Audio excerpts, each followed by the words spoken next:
দিবে না ড্রেস আছে নতুন জ্যাকেট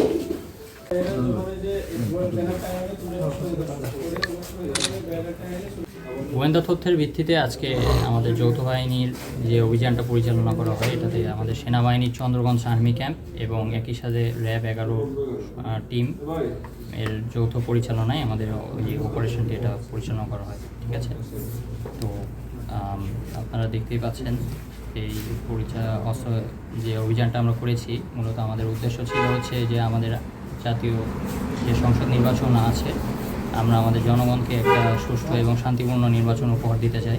তো সেই লক্ষ্যে আমরা যত প্রকার এসব অবৈধ অস্ত্র এবং গোলাবারুদ যা আছে তার বিরুদ্ধে আমরা এই অভিযানটি পরিচালনা করি এবং আমরা এখানে 2 জন শীর্ষ সন্ত্রাসীকে গ্রেপ্তার করি। আর একই সাথে যে সমস্ত জিনিসগুলো আমরা অভিযান থেকে রিকভার করতে পেরেছি, তার মধ্যে একটি বিদেশি পিস্তল এবং এছাড়াও কিছু দেশীয় অস্ত্র রয়েছে। তাছাড়াও তাদের সাথে কথা বলে পরবর্তীতে আমরা জানতে পারি যে তাদের একটি পরিকল্পনা ছিল নির্বাচনকে কেন্দ্র করে, নির্বাচন বানচাল করার ব্যাপারে তাদের একটি বড় পরিকল্পনা ছিল এবং যাকে কেন্দ্র করেই তাদের এই বিরুদ্ধে অভিযানটি পরিচালনা করা।